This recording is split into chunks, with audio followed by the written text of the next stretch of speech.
The views expressed and the opinions given by the individual host, guest, random reptoid, or chupacabra may not necessarily reflect those of AM 950 Radio, its affiliates, or its sponsors. Now, it's time to step into the unknown.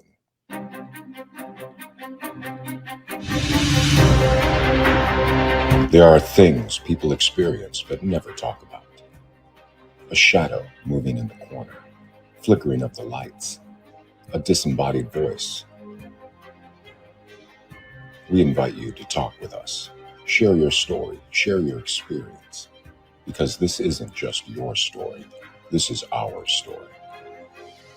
This is Ghostbox Radio with Greg Bakken. And this is Ghostbox Radio on AM 950, where every night we talk about the paranormal, ufology, Bigfoot, and so much more. My name is Greg Bakken, and thank you very much for joining me tonight. We're going to be talking tonight with Father Kenneth Torres. We're going to be talking about the introduction to the demonic, his new book that he has written. But we have Adam in the house also tonight. Adam is back over at the station. And Adam, what's it like over there is weather-wise? Because we have some weather coming through.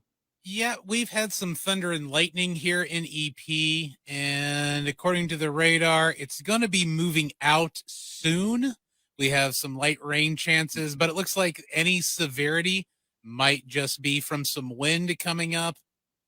But I don't think we're going to get anything fun when it comes to thunderstorms.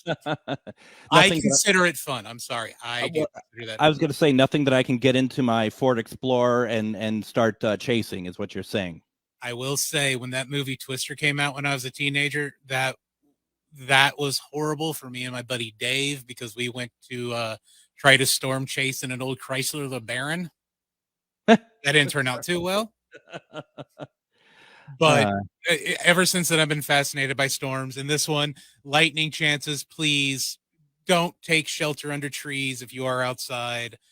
Try to get indoors, because it is some nasty lightning, but not a whole lot's going to form out of it. No. Did I ever tell you I storm chase? No, you didn't. Really? Yeah, I do. I go out, and obviously this year there hasn't been any opportunity to do so because there's been really no storms in our area. But you know, I did a lot of traveling from Minnesota to Iowa to Nebraska over the last year. So I mean, that's the prime location for all of that. So yeah, no. You run into anything fun? Absolutely not. Nope. It was all just nothing really happened. But you know, what can you do, right? I mean, that's just how it goes. That's how the cookie crumbles. It's how the cookie crumbles. The weather cookie crumbles that way. So it's a great show. I see that there's people showing up into the to the comments and stuff. And if you have any questions tonight, make sure that you're ready for them, because tonight we're going to have on the show. We're going to have on Father Kenneth Torres. An exorcist is constantly battling the demonic. The effects of demonic possession and exorcism on trained clergy can be potent and damaging, both physically and mentally. Father Kenneth has experienced firsthand the effects of demonic possession on himself and others. He has witnessed firsthand how the power of the wicked can be overwhelming and cause tremendous fear, confusion, and despair. Father Kenneth has made it his mission to help those struggling with demonic possession by using his training and knowledge to help them overcome their fears and ultimately be delivered from the wicked. Father Kenneth also strives to educate the church and the public on the dangers of demonic possession and how to protect against it. He advocates for the safety of those vulnerable to demonic possession and gives them hope that they can still be delivered from the wicked. He is also the Spanish subdivision director for the Warren Legacy Foundation for Paranormal Research, founded by the late Lorraine Warren and her grandson, Chris McKinnell, who we have had on the show before. And I would just like to welcome Father Ken. Welcome to Ghostbox Radio. Hey, Greg. How are you doing? Good evening. Thank you for having me on. Wow. It's a privilege and honor to be here. Thank you so much. Likewise. It's a very much a privilege to have you on. And I'd like to invite all of our listeners to join into the conversation. If you'd like to ask Father Ken a question tonight, you can call in 952-946-6205. That's 952-946-6205. Email us a comment or a question over at comment@ghostboxradio.com. And we are live on AM 950 radio, but we're also streaming video on the following Facebook pages. You can watch us on AM 950 radio, Things Network, and Ghostbox Radio with Greg Bakken. You can go to all those pages, make sure that you support them and like them, please.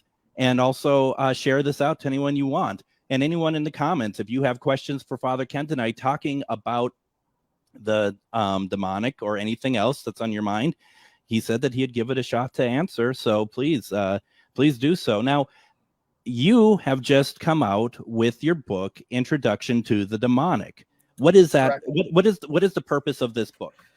So the Introduction to the Demonic is a very, very, very basic understanding and guide to Christian demonology and what possession and exorcism is.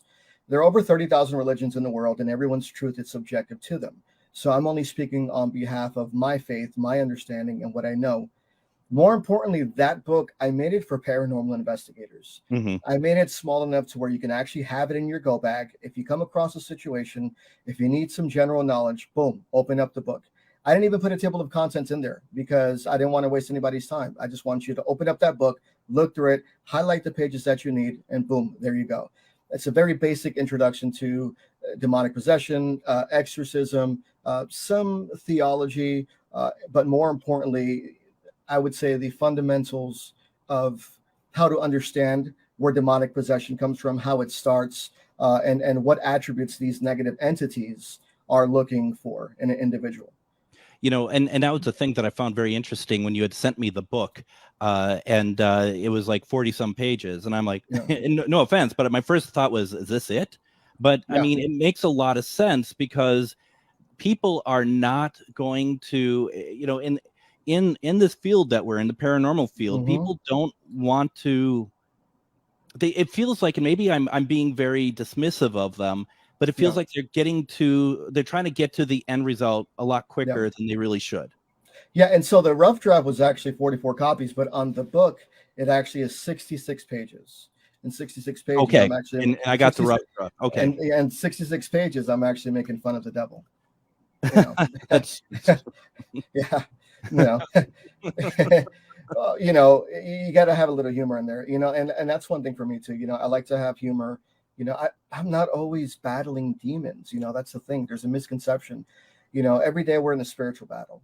And to sit here and say that I'm always conducting an exorcism every day, that is a lie. That is a fallacy because exorcisms are highly rare. They rarely ever happen.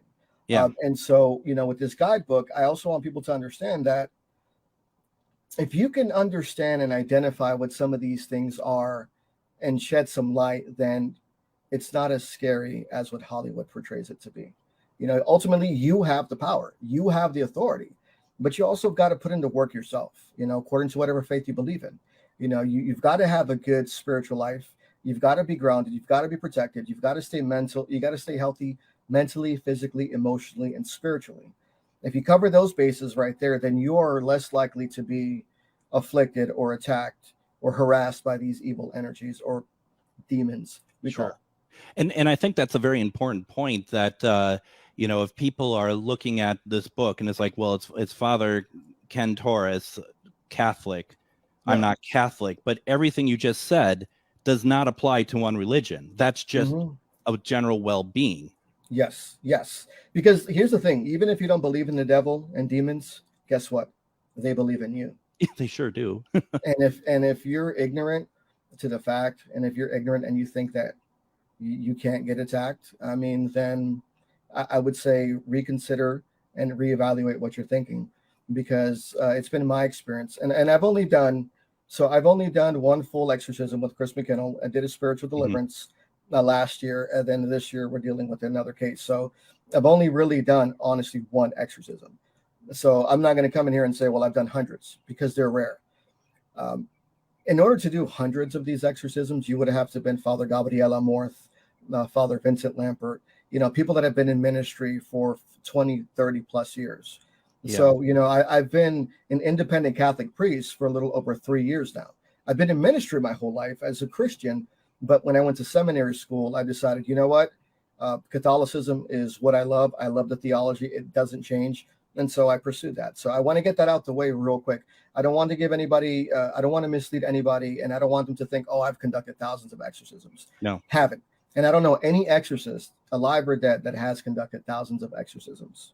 I feel like that makes it more real when you really look at the numbers. Why don't we do this, Father Ken? Let's take our first break. When we come back, we're going to continue our conversation with Father Kenneth Torres. We're talking about the demonology plus his book, Introduction to the Demonic. You're listening to Ghostbox Radio on AM 950.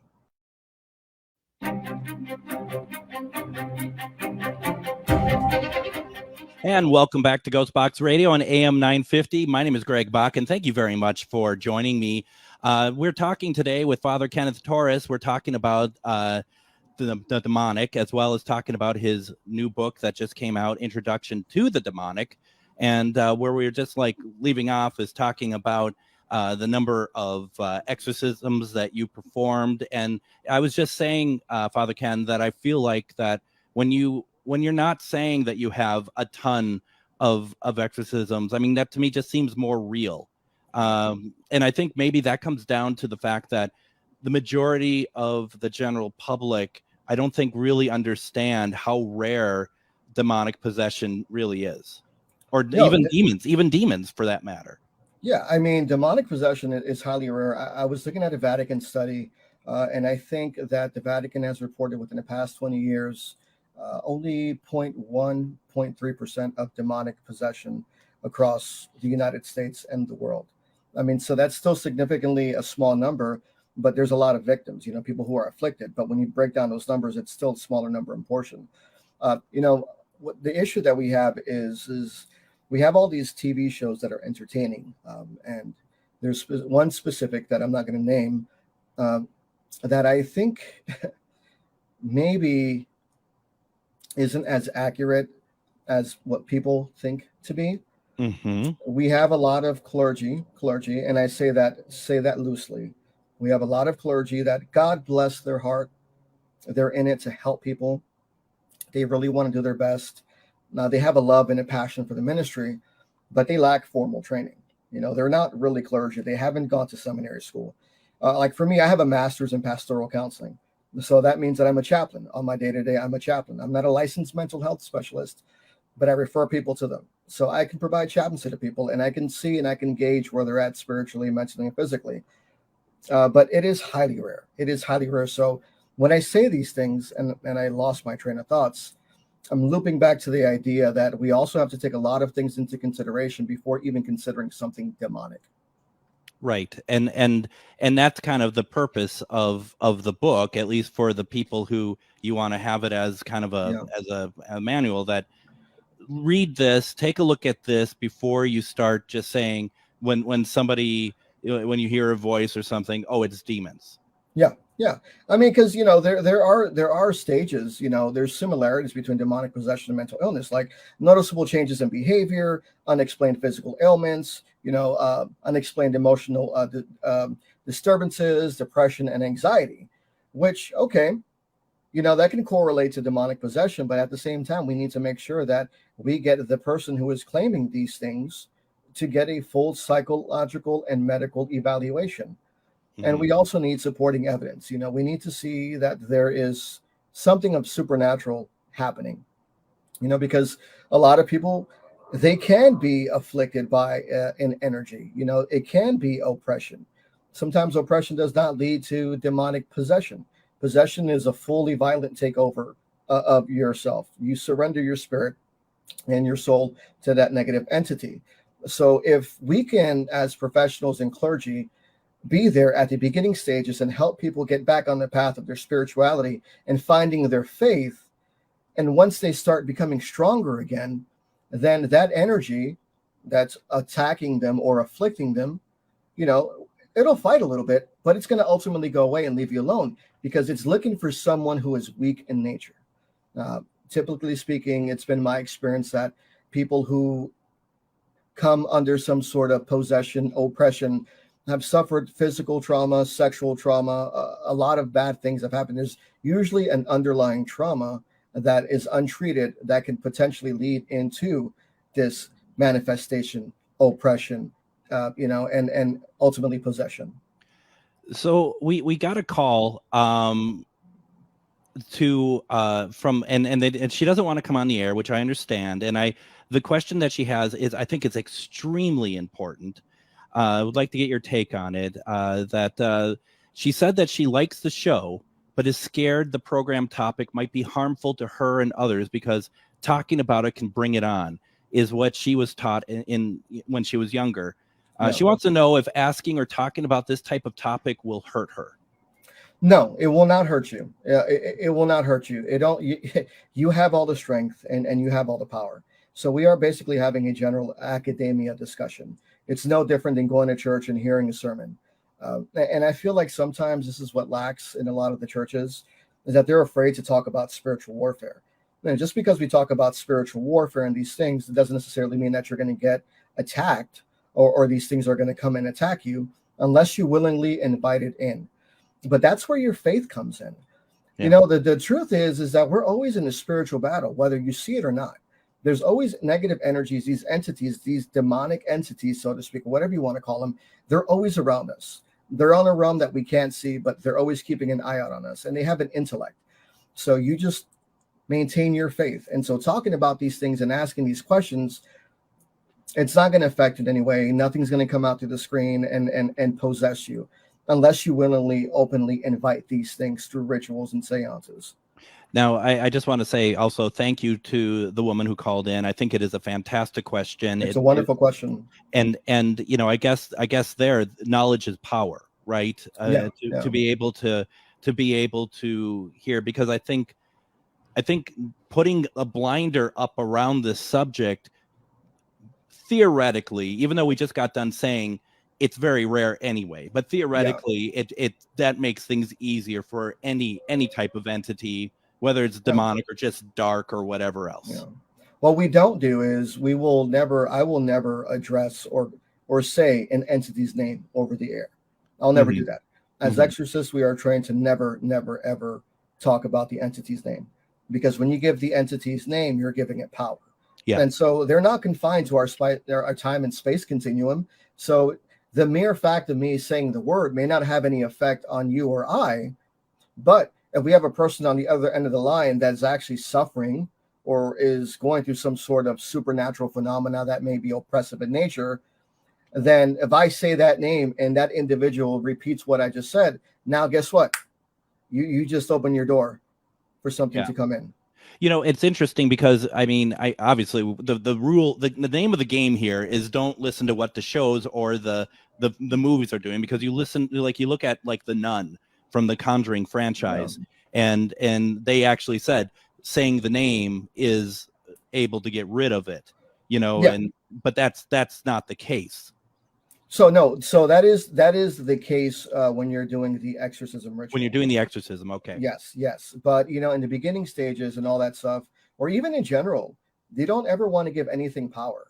And let's still it down a little bit. Let's not even talk about the demonic. We're talking about regular average spirits, simple hauntings, those type of things.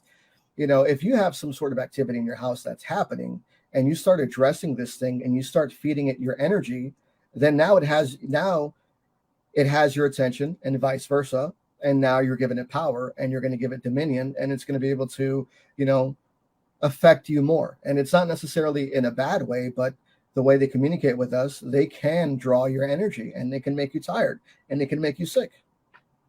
Yeah. It is very interesting. And there's been a lot of we're doing comments over on our chats on our Facebook pages, and like Sam says that it seems that they know certain facts to come before we actually do. That is correct. So Daemon, these entities do have superior intellect. So they have been tasked and they have been made with certain tasks. So when these entities are created and they are made, they have a specific job and a specific task. They are well aware of science. They have a superior intellect than we do. And they can actually plan ahead of time and they can cause things to happen. So yes, I would agree with what Sam Thomas has said. They have a superior intellect and they can cause a series and chains of events, and they do know things. It's not that they know the future, but they can manipulate certain things in order to allow things to happen in order for a person to become afflicted. Wow. Why don't we do this, Father? Let's take our second break. When we come back, we're going to continue our conversation with Father Ken Torres as we talk about the demonic and also his new book, Introduction to the Demonic. You're listening to Ghostbox Radio on AM 950. Hey, it's Tom. Since 2009, All Energy Solar has been providing solar energy solutions to customers. With fully licensed electricians and installers, you can be sure that your solar installation will go smoothly. The team at All Energy Solar understands that every customer is unique. They'll take the time to survey and understand your property to find a solar solution that works for you. One of the biggest advantages of going solar is the opportunity to take advantage of the many solar incentives available. But it can often be confusing to know what you're qualified for. All Energy Solar professionals will help you find out what savings you can apply for and even help with your applications. This is especially important since many rebate programs have limited capacity and are first come, first serve. So it's important to have a professional on your side who will make sure you get every eligible rebate. Get a free no obligation assessment from All Energy Solar's commercial solar specialists by calling 800-620-3370 or visit allenergysolar.com.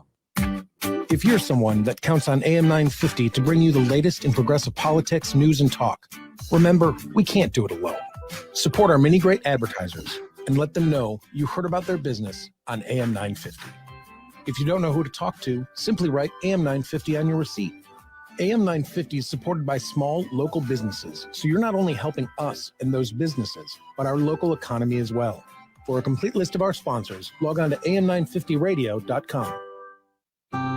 Woodland Stoves and Fireplaces is having their annual sale for the entire month of July. All of their indoor and outdoor fireplace products and accessories are at the lowest price of the year. Did you know that now there's also a 30% federal tax credit when you install an efficient wood heating stove or fireplace? At Woodland Stoves and Fireplaces, we can explain and show you the many options. We have the Twin Cities' widest selection of wood-burning stoves and fireplaces. I love my wood stove. We enjoy the sense of well-being we get by cutting and splitting wood to warm our home. Wood is our choice, but you may have other choices at Woodland Stoves and Fireplaces. Whether transforming an existing fireplace or adding something new, a clean-burning wood, gas, or electric fire can have you sitting pretty and cozy by the fire. Visit Woodland Stoves and Fireplaces at Riverside and East Franklin Avenue in Minneapolis or at woodlandstoves.com. Woodland Stoves and Fireplaces, since 1977, out-of-the-ordinary products and services to make fire work for you. Don't drive too fast or you will miss Scott Jamama's Hot Barbecue. Scott Jamama's offers huge taste out of a little place. Located at 3 West Diamond Lake Road near the intersection of Nicollet Avenue and West Diamond Lake Road in Minneapolis, this tiny hole in the wall offers mouth-watering baby back ribs, grilled chicken, and half-pound pulled pork sandwiches. Don't forget to add the potato salad, spicy baked beans, twice-baked potatoes, and delicious desserts. Find their hours and full menu at scottjamamas.com. With a look at your AM 950 weather, I'm Patrick Lilia. Tonight, a slight chance of rain and storms with a low of 67. Another chance of rain and storms on Friday with a high of 87. 30 Bales is a celebration of the best of everything Midwestern cuisine has to offer. Located on the corner of Main Street and 11th Avenue in Hopkins with plenty of free parking. More at 30bales.com. AM 950 KT. And welcome back to Ghostbox Radio on AM 950. My name is Greg Bakken. Thank you very much for joining us. And before we get back to Father Ken, I just want to remind folks that if you haven't thought already, if you're in the Twin Cities area, we're doing our event tomorrow over at the historic Grant House in Rush City, Minnesota.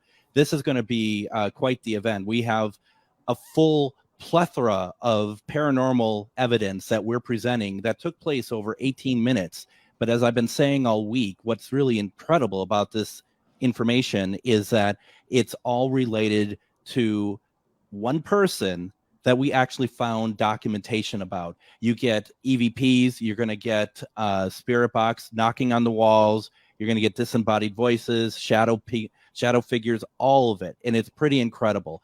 We're presenting tomorrow at 6:30 p.m. The cost to get into the presentation is $10. And I just want to remind folks that all of our proceeds for that event is going to go to help our friend John Yost, who was on our show back in April talking about his film Alien Abduction Answers, as well as his own personal alien abduction story.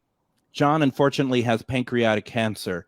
He needs help. He needs financial help. He's doing some very special treatments in Arizona, and he lives in the East Coast. It's pretty important to help him. So we're going to be able to put all of our money that we make, we're going to give it to him, and we're going to also ask anyone who shows up if they can donate a little bit more. We'd greatly appreciate it. John, you're with us. You know, we're going to take care of you the best we can. And up on the screen right now, it's the QR code. If you want to donate, you're more than welcome to do so. Also, if for those of you who are listening on the radio, there's a GoFundMe for John Yost, JOHNYOST. Thank you for allowing me to put that out there for folks. And also there is a dinner that if you want to buy, that's extra to the presentation. It's $17.99 to get the dinner, but it's really good. It's going to be sliders. It's going to be pulled pork sliders. That opens at 5:30. So this is all at the Grand House in Rush City. Rush City is beautiful. The Grand House is beautiful. So please consider coming out. If you don't have anything else to do tomorrow, it's going to be well worth your time. Father Ken, we were talking about all sorts of things. And I just, once again, I really look at that phone call that we didn't take it on the air, but that came through. I really thought that was very brave because yes, she's respecting what it is, not saying that's like she likes it, but she's respecting what it is, but she wants to understand more. And I respect that. I commend the viewer or the caller, because it takes a lot of guts to do that. I mean, this stuff can be really scary. You know, this stuff can be really scary, and it's I think a lot of it is also misunderstood. But the fact remains is that, you know, spiritual battle, spiritual warfare, you know, demonic possession, there's nothing pretty about it. I feel like Hollywood has glamorized this vocation. Mm-hmm. And I call it a vocation because it's a calling. You know, I have my regular everyday duties as a chaplain. You know, I do counseling, all that. And then when I get a case in, I have a team. And it also, too, depends where, because I am the prior general with the Solomonic Order of St. Michael the Archangel. That is my religious order. And so we do things from a religious perspective. Contrary to the other hand, I am with the War and Legacy Foundation, too. We do things in a different manner, scientific. We don't ever use a D word in the foundation. Yeah. And I love that. I love it because we give it power. And not only that, though, people use that word like candy. Everything is demonic in nature. And it's just sickening because it paints a really bad picture. And not only that, though, by doing that, you're glamorizing these entities, and unbeknownst to people, you're actually giving it more power because now there's a lure and they know that people fear them. But in reality, we have authority over them. The Bible doesn't give us explicit, authority in the sense to where it says, yeah, you can be an exorcist or whatever. But we see from examples of Mark and James and Luke where Jesus casted out the demons, and with the Holy Spirit, we can too. But just because you can cast out a demon doesn't mean you should. Look at the Pharisees in the Bible. The Pharisees in the Bible went to a demon-possessed man, and that man said, "John, I know who he is, but you, I don't know." And that man ravaged those Pharisees or those other people who were going to cast them out. Why? Because they didn't have spiritual authority. Just because you believe in something at the same time doesn't necessarily mean you have the authority to do it. And that's the thing that we encounter amongst a lot of followers as well. They believe in these things and they say, well, if the Bible says this, I'm taught to do this, that's fine. But when they try to apply it, it doesn't work because they're not under a state of grace. Mm-hmm. They have no training and they have no spiritual authority. These energies, they operate off of spiritual hierarchy. So they know whether or not you have authority behind you. And if you don't, and you try to exercise or do one of these rituals, they can kill you. It can also kill the afflicted. I worry a lot, actually, because I think you bring up a very good point. And this isn't a religious based response I have. It's not like this applies to one religion, but Yeah. when I see what you said, people who suddenly they for whatever reason they think that they're a demonologist and that they they're going ahead and doing whatever they please because they're whatever and however that they got this training, or if it's even training at all. I worry about that because it seems very prevalent, and I don't want to blame everything on the TV shows, but I really feel like that's pushed that envelope forward more than anything. Yeah, no, I agree. There's a couple of demonologists that I know that are good people. One of them is Bill Slevin. I love Bill Slevin. He's really respectful. He's smart, knowledgeable. There's John Salerno and a couple of other people that I would say that are reputable demonologists.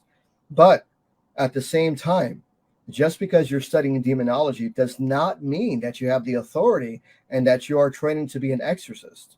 Exorcism training is different. I am still in the early stages of my career, and I still have a counterpart, Archbishop Christian Piedrahita. He's part of our international order. He's in Colombia. He's been in ministry for over 15 years. And every day I learn from him as well. So this training is constant. It's not like, well, you do one time and that's it. It's an ongoing thing. It's always training. It's always reaching out to other clergy, getting their opinions, getting their ideas. Hey, this is what I've got. What do you think we should do? How do we proceed with this? Same thing with the foundation. Now, if there's something that's darker and negative in nature, as I mentioned, we don't use the D word, but we'll bring it up to Chris McKinnell. We'll bring it up to Joe Frankie, because they've got extensive experience. And although I'm clergy, I still have a long way to go. I still need to gain more experience. So if it's something that is not within my abilities, the ethical thing for me to do is pass it over to someone else. And I will always do that. My clients and people who are afflicted are number one, always number one. Yep. And so I have a problem when you have these clergy who don't have enough experience and they're like, well, I've done 500 exorcisms. Really? You probably destroyed a family and not even realized it. You probably made a person go over the edge because you failed to properly conduct an evaluation and an assessment. So yeah, TV and all of these online training courses to become a demonologist, it's good for general knowledge, but it is a completely different thing. So like I tell people, you can read, you can study medicine, but just because you study a medicine book, does that make you a doctor?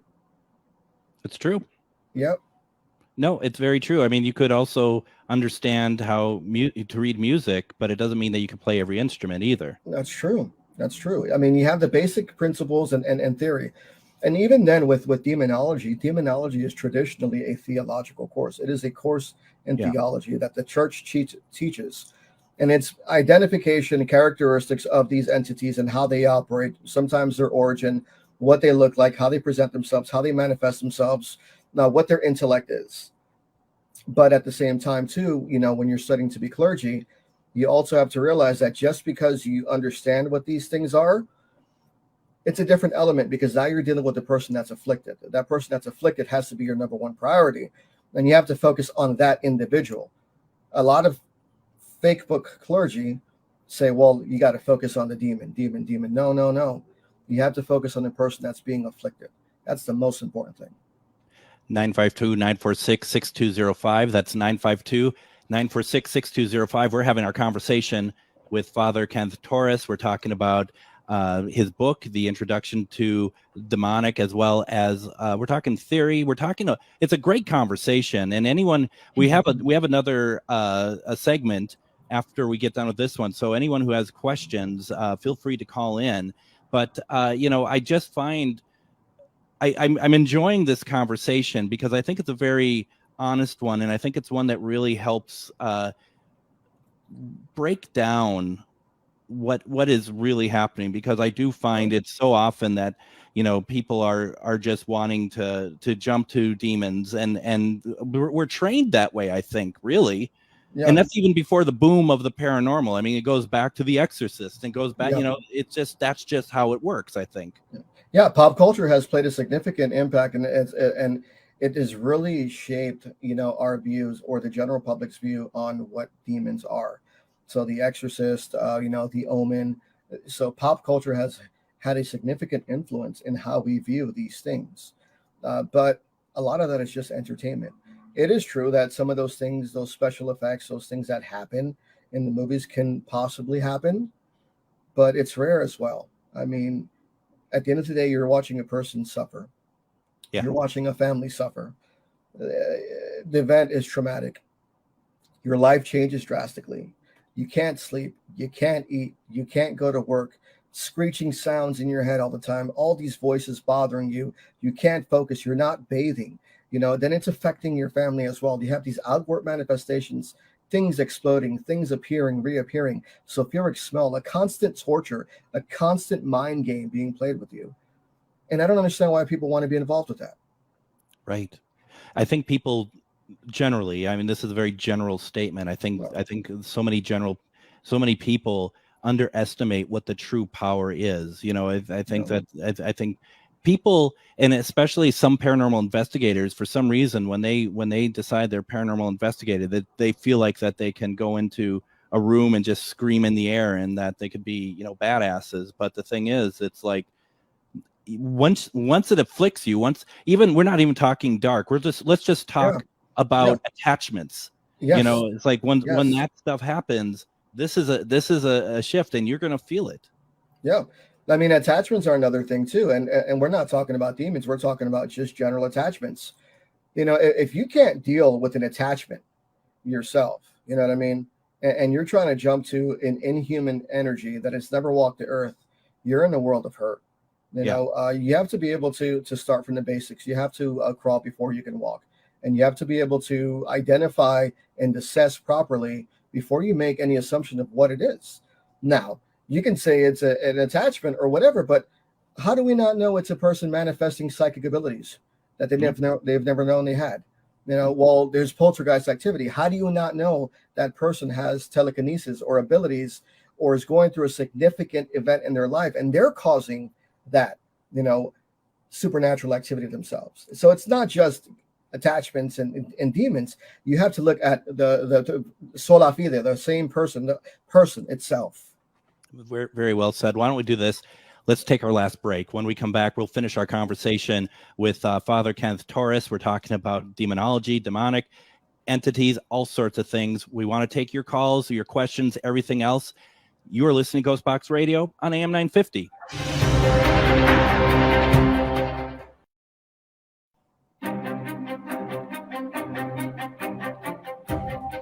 And welcome back to Ghostbox Radio on AM 950. My name is Greg Bach, and join us tomorrow on Ghostbox Radio as we just kind of ease into the weekend. We're going to just talk about some paranormal news, some listener feedback. We had the question of the week. We got a lot of answers on that. If you have any feedback or have anything that you want to say, send me a note. Go to comment at ghostboxradio.com. Leave an email, leave a message for me, and we'll read it on the air. And we'll just kind of ease into it. What I like to say is, before you start chasing spirits or drinking them on the weekend, just give me an hour of your time, and we'll ease into the weekend together. We are finishing our conversation with Father Kenneth Torres. We are talking about introduction to the demonic. His book is available on Amazon, and you can go there now and get it. And I'm also putting it. I started a new page on my ghostboxradio.com website. It's called the Ghostbox Book Club, and every author I have on, I put their book, their description, and the link to the book on there. So it's easy for listeners if they're like, I remember that book about the demonic, but I'm not quite sure which one it is. They can go to that page and find that book, and also read, maybe see another book that they didn't expect to have on there. So it's check it out, ghostboxradio.com. It's called the Ghostbox Book Club. Father Ken, can we talk a little bit about the Warren Legacy Foundation? Yeah, so I am a part of the Warren Legacy Foundation. I am one of the Spanish division directors. And the Warren Legacy Foundation was created in 2014 by the late Lorraine Warren and her grandson, Chris McKinnell. And basically, our job is to assist people with their supernatural needs. We are here to educate the public. We are here to teach. We are here to also empower our psychics. But not only that, we want to prepare and train the new future generation investigators. And so that's who we are. We have over 70 members, professional members worldwide. We all have different abilities. We all have different talents. We all have different gifts. We all have different theologies, different beliefs. Some are scientists. We have doctors. We have psychologists. Among all, we've got some of the best professionals in the world. Our organization, I love it because we are meticulous. We are strict. We just don't let anybody in. And we pride ourselves on that because we are trying to set a standard for the paranormal field. There are other groups out there that are great. Don't get me wrong. And they're wonderful. They do the same thing we do. And that's the lasting impression that we want to have on people. We want to make sure that we educate the public properly and we help people understand that the supernatural doesn't have to be so scary. What I'm talking about right now is a small snippet of the supernatural that you barely come across. We're still not talking about quantum physics. We're not talking about transdimensional travel. We're not talking about reincarnation, past life regression. There's so many aspects to the supernatural that I think people don't understand. And the Warren Legacy Foundation is really good, at getting those topics out there. Absolutely. And as somebody, I am also a member of the Warren Legacy Foundation. And the thing that is important about that is that it, like you said, it's meticulous. I've been a part of a couple of investigations. I haven't been able to get very deep into it, but the thing is that the way that they go about it is very different. It's a very different sort of way, and is very, very. What I love about it, one of the things I love about it the most, if it doesn't seem to be supernatural in nature, that's not the end of the Warren Legacy Foundation's involvement. It's how do we help? How do we close that loop to finish the client needs, so that if it's something else to do with something else, whether it's mental or whatever else, that they're not just left high and dry. That's true. We help everyone regardless whether or not it's supernatural. We'd rather it not be supernatural. Because then now we have the opportunity to help an individual who may have gone years with an untreated and undiagnosed mental illness, and that could have been a catalyst, and we could potentially have what very well saved their life, get them on the proper medication, seek treatment, or a person dealing with an undiagnosed, untreated physical ailment, thinking that it's supernatural, but with our assessments, we're like, hey, let's get you checked out first. Let's get you an evaluation and see what the doctor says. They come back, oh, I've got this. Okay. Now, don't get me wrong. Mental illness, physical ailments don't negate the supernatural, but it's the very first step in deciding what our treatment plan is going to be for you in the future. Absolutely. And like you said, it's not difficult to get. I mean, it's not impossible to get into the Warren Legacy Foundation, but there are interviews. There are just making sure that the chemistry is right and that the people that they're bringing in are able to help and provide in some way to help keep the foundation going. And that's not unreasonable at all. It's not. I mean, 18. We say 18 years old, but the truth is we want you to have experience, at least 5+ years experience, and you've got to be able to show that experience on your application. Yeah. Even if you've never done a residential investigation, at least tell us what cases you've worked on. You don't have to go into the specifics of the client name. How'd you work that case? What was the case about? And what was the resolution? That's what we're looking for.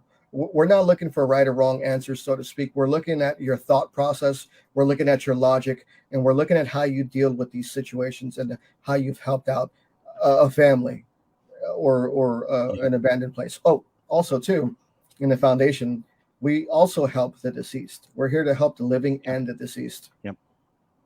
That's very important. That's a very important part of it. And I think that's something that does get kind of left behind sometimes when we talk about paranormal investigations, that there are two pieces to it, the living and those who have passed. You go into a location, it doesn't mean that you're trying to expel a spirit. You're kind of a spirit negotiator. Yeah, I mean, and human spirits are a lot harder to get rid of than inhuman spirits because they have free will. Yep. So if they were stubborn in life, they're going to be stubborn in death. And sometimes too, these entities, they're not ready to cross over for whatever reason. And it's our job to help at least come to a compromise with them or help them cross over peacefully. Sometimes there's unfinished business. Sometimes they're like, well, you moved into my house. This is my favorite house. You're not watering my plants. You're not doing this. And these spirits can be picky. So if we can help them understand that they're no longer in the living world and that their home, their place is under the care of a wonderful family and that they can be at peace, cross over. That's a win right there. Absolutely. And the Warren Legacy Foundation, if you go to the website, the website that I have, I'm assuming this is the right one, warrenlegacyfoundation.com. Yeah, or warrenfiles.com. warrenfiles.com. And also on Facebook, you can find Warren Legacy Foundation as well, because we're talking about people if they want to join in, but also people who need help. Yeah. That you can reach out and it's a well-organized organization, I guess you could say, that that will be able to systematically help people no matter where they are located around the world. Yeah, I mean, we are a well-oiled machine, and we have members all over the world, and we're broken down to different regions, different countries. So more than likely, we'll have we're always going to help you. Yep. We may not be able to get there physically, but I've noticed, and it's been my experience that 95% of the time we don't have to do a home visit because we've helped you with the solution over the video call. Because a lot of it is just misunderstanding, and a lot of it is just, psychosomatics. I had this one team come in, tell me one thing, and that's not true. Okay, now we have to break down that narrative. It's not as bad as you think it is. No. Father Kenneth Torres, who just came out with the book, Introduction to the Demonic. It's available on Amazon, and definitely go check it out. Father Ken, thank you so much for joining me today. Thank you so much for having me on. It was a blast. Thank you very much. Join me tomorrow. We're going to do Casual Friday. We're just going to take it easy, talk about some paranormal news, and maybe some listener stuff as well. We'll see you tomorrow. You're listening to Ghostbox Radio on AM 950. Have a great night, everybody. Have a good night, everyone.